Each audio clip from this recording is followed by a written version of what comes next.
welcome back, everyone. This was a very short break. Sorry about that. We moved a little over time with the last session. So now we have Rafael with us. How are you, Rafael? I'm fine. What about you, Daniel? I'm fine. Getting a bit tired. We are on this for like I don't even know, 13 hours already, something like that. So yeah, it's getting tiring, but it's close to an end. So exactly. Here in Brazil, it's 6 p.m. So it's almost the end of the day as well. But we have people on the East Coast or West Coast of the United States, for example, and Canada watching us as well. Yeah. Here in Portugal, it's 10 p.m. already, and we started at 9:30 more or less. So a.m. So yeah, it's been a long day, but a very, very full day with very interesting talks. And you are the last speaker of Almadina Room. So you're actually wrapping up this track. So let's make it a success. Yeah, I hope you can deliver. So, Rafael, without further ado, I'm going to give the floor back to you, and I'm going to get questions from the guys in Slack and YouTube channel, and I'll relay them to you at the end of the talk. Perfect. So, good luck, Rafael. Go ahead. Okay, so let's start. As I was announced, my name is Rafael Benevides. Actually, nowadays I work at Oracle in the Linux team as a solution architect and a cloud native development advocate. And of course, Java is my main language. So it's really a pleasure to be here at JNation talking about Java technologies. And of course, before I start, I'd like just to invite you to visit developer.oracle.com and cloudnative.oracle.com to know more about development and cloud native technologies. But let me tell you a story. There was one day that I was here in Brazil with my niece. She was 4 years old at that time. And I was with her and my brother in a zoo. We are seeing all the animals in the zoo, and she's crazy about superheroes and Marvel, DC Comics, and everything related. And so she saw the animals and asked me, well, the birds can fly, the snakes can, they have their poison, the monkeys can climb the trees very fast. So what are the human superpowers? And I was wondering what I can tell to that young lady of 4 years old, what could be our most powerful, what was our superpowers? And the best answer that I had on that time was to say that thinking, because thinking has taken us where no one has gone before. With thinking, we became problem solvers. And let's think about it. We became problem solvers until we decided to become programmers. Of course, that's a joke. Problems always existed, and it will always exist. No matter what is your job, we need to solve problems. So it's not fault of computer. It was just a joke to make it more funny. But let's think about the problem. How we solve a problem. First, we identify the problem. And then we can analyze the cause and effect of that problem and of the solution that we are proposing. So after analyzing, we identify the solution, and then we tend to improve the solution along the time in a kind of continuous improvement loop. So every time that we analyze the cause and effect and the solution, we get a better solution. So what's the important thing here? What should we do with a solution? And the best thing that we can have in our minds is to share that solution with other people, because when we share a solution, we have more people being part of that continuous improvement loop. We have more people giving their opinion on how that solution can be better. So together we are stronger. And that was what Heroku did. Because Heroku is a cloud provider, and they realized that their clients, their customers, every one of them who tried to get their application in a cloud environment, they faced the same problems. So they got the feedback from them, how they solved their problems, and they realized that the problems were equal and the solution were equal as well. So they decided to collect and create what we call as a 12-factor app.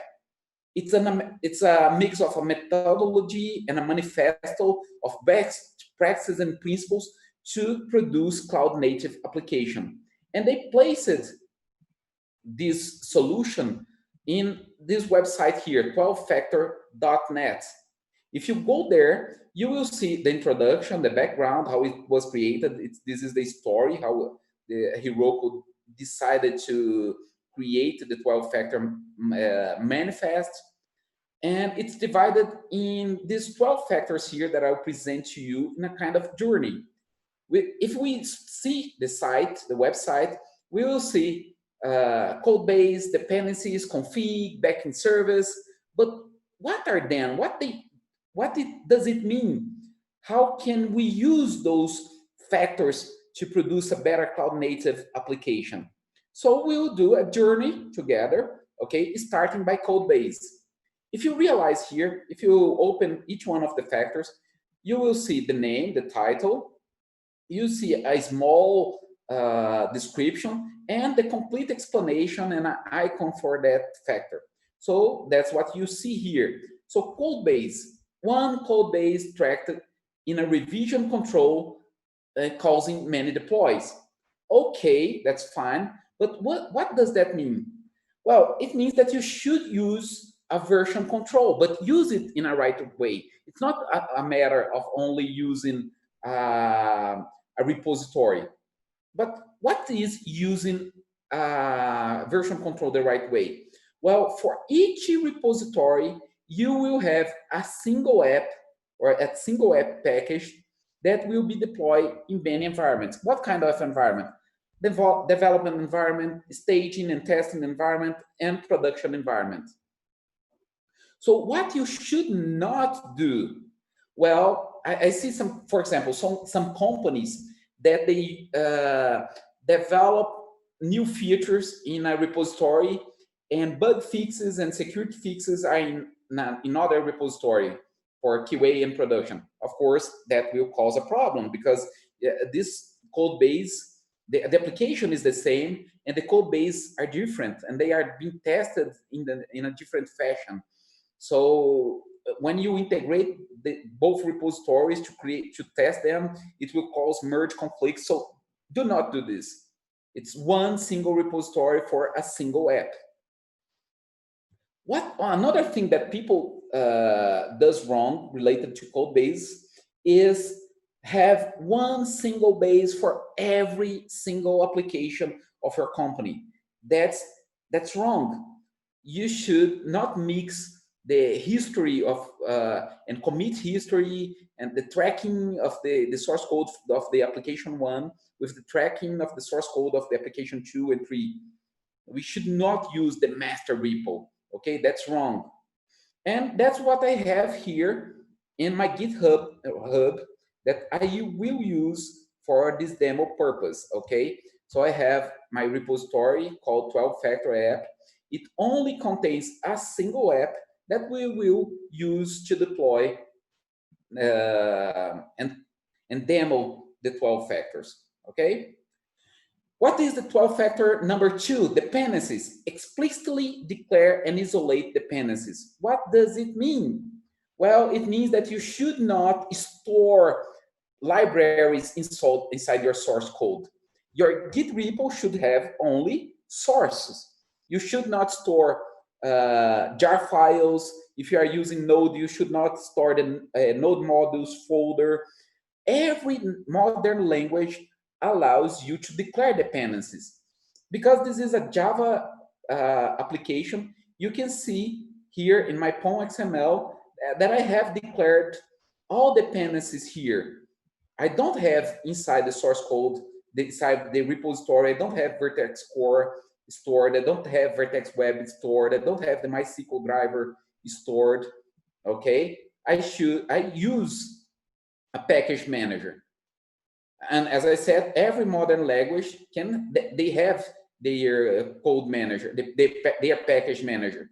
And Node has NPM, Perl has CPAN, Ruby has the gems, and Java has the Maven, as I presented to you. Now, to make sense what I'm explaining, we'll take a detour to factor 5, okay?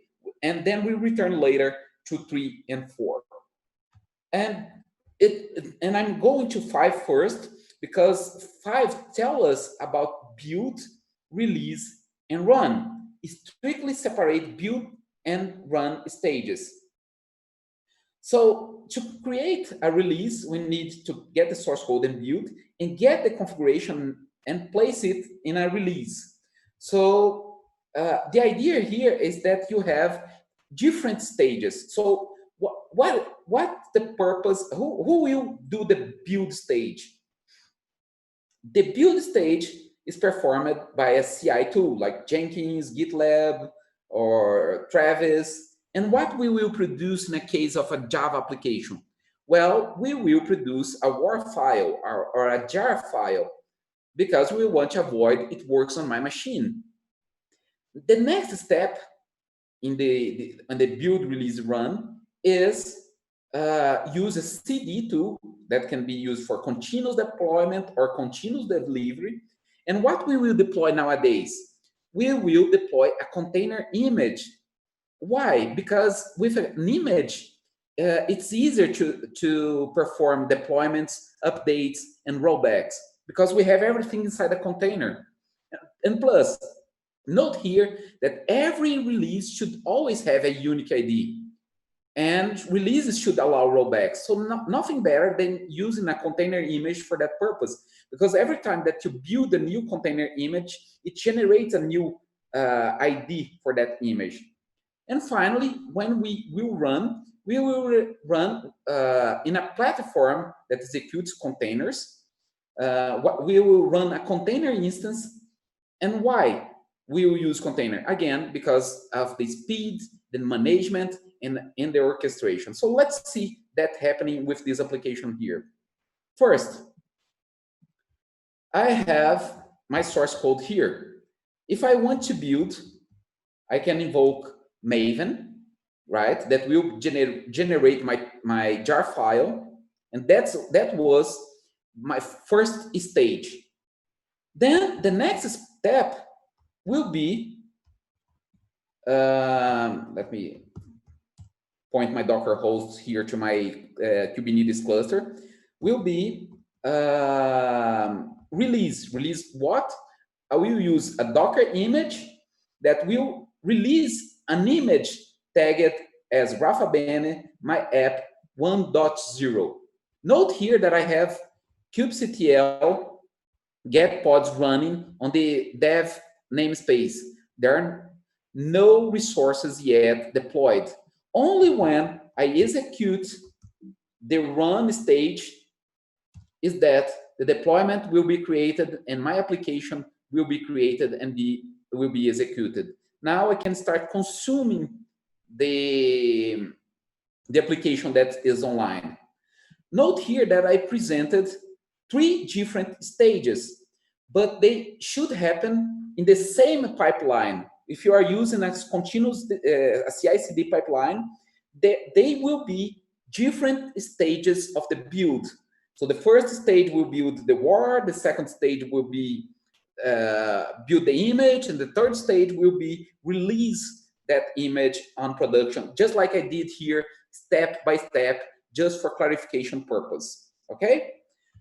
Now let's go back to the factor number 3. The factor number 3 says config, store config in the environment. So what's the idea here? The idea is that if you want to repackage your application to change any configuration, to change memory, to change a behavior, to change the connection to a database, you are doing it wrong. You should store the config outside your application. And to demo that, I will note here that it says reload Rafael from the name of the pod. You can see here, this is the name of the pod with the version 1.0. I can invoke a configuration change. I will introduce an environment variable in my deployment that will cause my configuration to be updated, and the container will be replaced. And you can see here that when the configuration changed, I also had the behavior of my application changed as well. I didn't need to repackage my application just to change the message. The message is a configuration. It's external. It's external to the application. Okay. Now we can see the factor number 5, backing services. What does it mean? What is a backing service? It says that we should treat backing service as attached resources. So a database is an attachable resource. The outbound email service is an attachable resource. Amazon S3 Twitter connection is an attachable resource. To demo that, I will deploy a database to my application.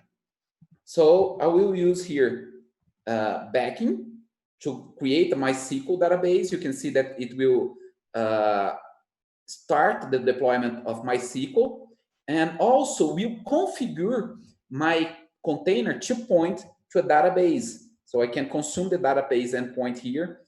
You can see that there is an error executing the queries, check the logs.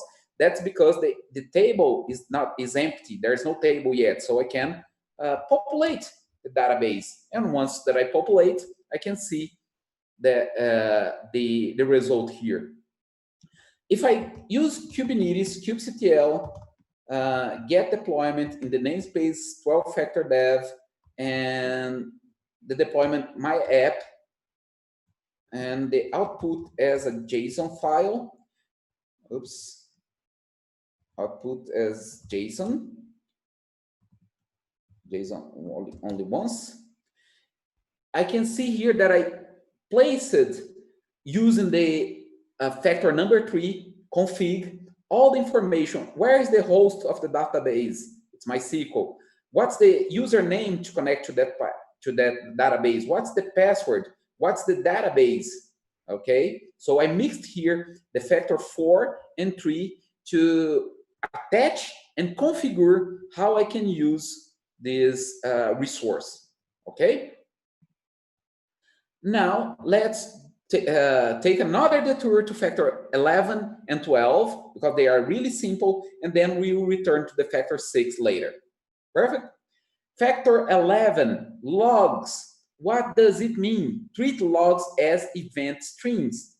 The 12-factor app never concerns itself about routing or storage of its output stream. We never since we start placing applications inside containers, we never think about rotating logs or storing logs. Logs are just strings that can be consumed by stacks like ELK, like Elasticsearch, Logstash, and Kibana, or EFK, like Elasticsearch, FluentD, and Kibana. So as a developers, we don't need to concern about that. We just produce the log stream. And we can see here that if I consume the logs, I can see the logs here, right? There was an error of the database that we fixed. No connection to database. Okay, we'll fix that later. We can see the logs. And that's the purpose. We just produce the log stream. Okay. Now, what else? What's an admin process? Let me stop this error log here. The admin process, the factor number 12, what does it mean? It means that you should run admin and management tasks as one of process. So we have the main process, and if we want to perform any other operation on the main process, we attach an admin process. And I can demo you that by calling the admin that will open a new bash process in my existing application container. So this is a new process. I can even perform an admin task here. In this case, I will just kill the process number 1. Of course, when I kill that, you can see that the container has been restarted. I will just kill it again. Error, and it will restart the container.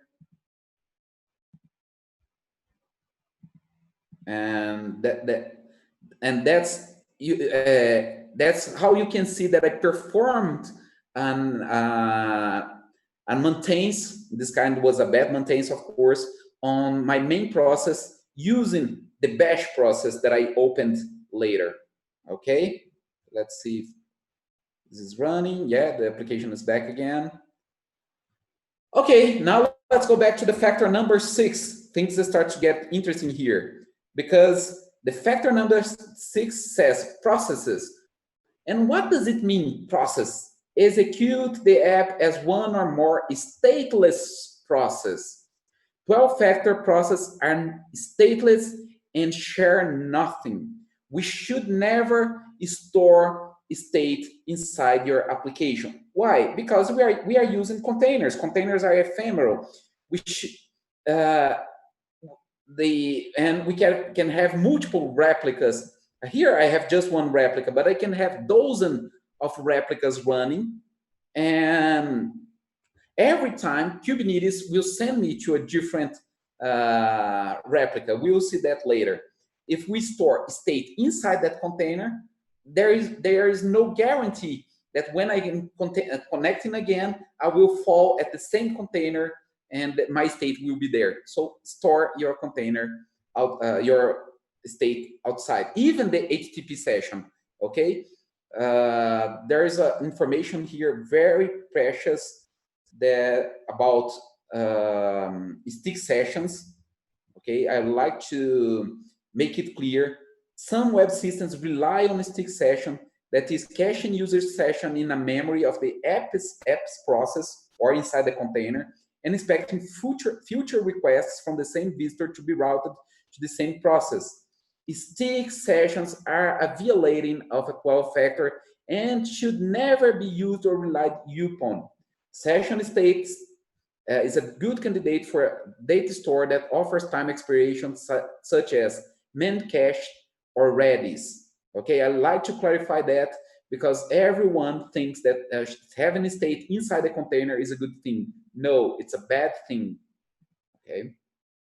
Now, factor number 7, port binding. What does it mean?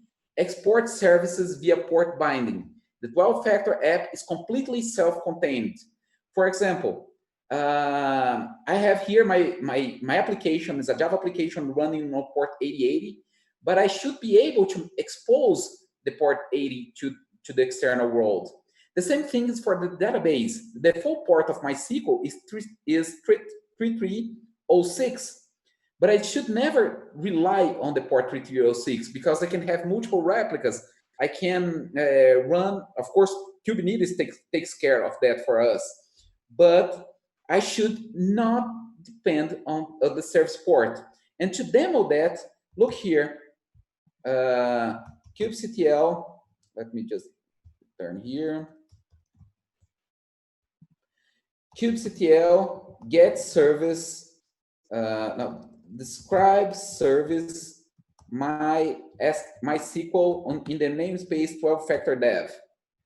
It's pointing to port 3306. This is the inbound port, and the target port inside the container is 3306 as well. So what I will do is change the port binding of the service. You can see that I've changed Now the inbound port is 5,000 and the target port is 3306. Plus, I also updated the configuration to inform what is the new port now. The default was 3306, but now I want to connect on the port 5000. And because we did that, we still have a connection to the database. That was not lost because I changed the port. And plus, I used the port bind concept with the config factor to update the configuration. I was able to still have my application working inside Kubernetes. Okay? Now, let's do another thing here with the factor number 8, concurrency. Scale out via the process model. So we have here a graph that we can see that web 1 and web 2, I have 2 replicas, worker 1, 2, 3, 4 replicas, and clock 1 replica. I like to say that this factor is the best advocacy for microservices, because only when you break up your monolith in small pieces is that you can scale out your processes. So the idea is not that you can scale up, but you can scale out and scale process by types according to the diversity of the workload. So what I will do here, you can see that I have 1 replica running, and I will scale my application to have 3 replicas. And you can see that as long as the replicas are becoming available, I will see their responses here, right? We had just 1 pod replying, and now we have the 3 pods replying in a round-robin fashion. Okay? So that's how Kubernetes allows us to easily scale 1 single process. Now we have a factor called 9 called disposability. What does it mean? Maximize robustness with fast startup and graceful shutdown. I like to explain that factor using the concept of pets versus cattle. Because for many, many years, we treated our servers just like pets. We give them names. If they were sick, we got them to the veterinary. And with cattle, they are different. If they die, we just replace. We just identify their names with a tag and probably with a number. So that's the same concept in containers. Containers are just like cattle. If they die, we just replace them with new IDs, and that's fine. On the other hand, when we were attached with pet servers, we are almost emotionally attached. We give them names like philosophers, name of the cities and our planets. And I was even in a place where I worked with a guy. One day I arrived at my workplace, and I saw the sysadmin crying. And I asked him, "Why are you crying?" And he said, "Oh, my Plato has died." And I was like, "Was Plato his causing something like that?" And he said, "No, that's the name of the server. I will need to work the whole weekend to bring the server up again." So that's the difference. Plus, process can be started or stopped at any moment's notice. Process should minimize the startup time, and we will see how fast it's restart a container. Process should shut down gracefully when they receive a side term. In fact, when we send a delete to a container, the container sends a sign term to the process, so that gives the chance for the process to close all the connections and do the cleanup process. Okay, it's not like a hard kill. And process should also be robust against a sudden death. So let me demo that here. Let's keep running. And what I will do is, you can see here, I have 3 replicas running. They are 3 available here, and I will kill 2 of them. Note here, I forced the delete. I just have a small fault here, But note here that 3 other pods, 2 new pods has been started, and they started to take place. They have new ideas. Okay, I'm not emotionally attached. I give new ideas. That's fine. The important thing is I wanted to have 3 process replying, and because 2 of them died, there is no problem. They are disposable. Give me 2 new ones, and that's fine. Just a small failure, but that's perfect. Okay, that's not a concern at all. And what else? We have a factor number 10, dev and prod parity. Keep the development staging, and production as similar as possible. The idea of works on my machine is a bad idea. We should never get our jar file from our IDE and send it to production. We should use a CI/CD deployment using the stages that we saw on the factor number 5. So we should produce, the developer produce the source code. A tool like Jenkins, GitLab, Travis will build a package and deploy the image in the test and the stage and in the production environment. Okay, let's see that here. You saw that all my resources here are in the namespace 12-factor dev. I will look for staging that does not exist at this moment. If I do kubectl get namespace, you can see that I have 12-factor dev. I will look for 12-factor staging. There are no resources. The 12-factor staging does not exist. And what I will do is deploy the same image. I will get the image that's running on my development namespace. Note here that I will not deploy again. I will not build my source code again. I will not run Maven.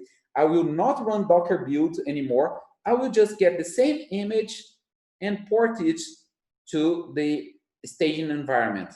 Again, I just built the application once. And you can see here, I have one replica on the staging, which is totally different from my development environment. Okay, so here the idea persists. I just built once, and then I moved the same deployment between the environments. Okay, so here is the summary. We can see that the 12-factor is technology and language agnostic. At any moment it talks about Java or .NET or talked about microservice, but it's pretty well satisfied by containers, by microservice, and CI/CD pipelines. It's very focused on DevOps. And here is the site that I used to see the 12-factor app. And the demo application that I presented to you is also in the GitHub repo that you can see here. By the way, you can notice that in every slide, let me just maximize here. In every slide, you have the link to these slides, okay? It's bit.ly/12factors-app. You can see here at the bottom. Okay, everything that I did here, I ran them on Oracle Linux. Okay, I have a Oracle Linux deployed on my VirtualBox, so it's well recommended to run the Kubernetes cluster on top of Oracle Linux. And now it's time for our question and answers related to the 12-factors app. And by the way, don't forget to follow me on Twitter. My Twitter handle is @RafaBene.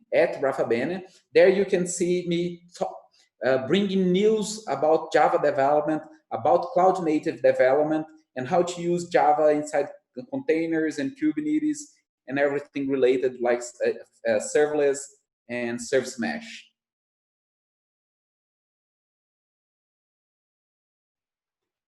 Okay, Daniel, are you there? Yeah, sorry.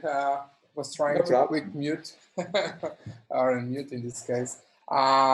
So we didn't get any questions here on Slack, but we just check YouTube. Yeah, so I guess that wraps up the track, Rafa. So you were the last speaker for Almadina, and was quite a long day with great sessions and a great wrap up of it. So thank you so much for being at Generation. And I seriously hope to see you next year, but this time in person instead of throughout the Zoom room. Thank you once again. And thanks to all of you guys who stick with us for all these sessions. And stay tuned for the closing keynote in roughly 20 minutes with Venkat Subramanian. So once again, thank you, Rafael. Thank you, everyone. Thank you, Daniel. Thank you for everyone who watched us, and hope to be in person in Portugal next year. Thank you. So actually, look, after the wrap up, someone brought the question up. This might be because we have a delay of like 1 minute between our Zoom meeting and the actual stream. So Joel Rodriguez is actually asking, back in factor 10, what about existing some environment variables that differ? Don't we need to reboot for the new environment? Well, in the case of using Kubernetes, you can store the configuration in config maps, and those config maps can be per namespace. So, for example, there will be a config map with a name, my configuration, is stored on the staging environment that has all the values valid for the staging environment. And for a production and for a development environment, there will be the same. There will be another config map with the same name, configured with different values. Okay, thanks a lot for the answer. I guess now we are done. Not sure, but yeah, I guess so. Yeah, that now the people are just saying that what a great close to this room. Thanks, Rafael. Yeah, people are just cheering you on. And if there are more questions, please feel free to send me over Twitter. Don't be shy. I always reply to everyone. Thanks for that as well, Rafael. So once again, everyone. So thanks a lot for sticking up with us. Thanks a lot, Rafael, for the great close up. And stay tuned for the next for the closing keynote. And we'll see you all there. Yeah, and we'll also see you in 2021, Rafael. Don't think you can escape that. Nice. So bye-bye, everyone. Thank you. Bye, everyone. Thank you all.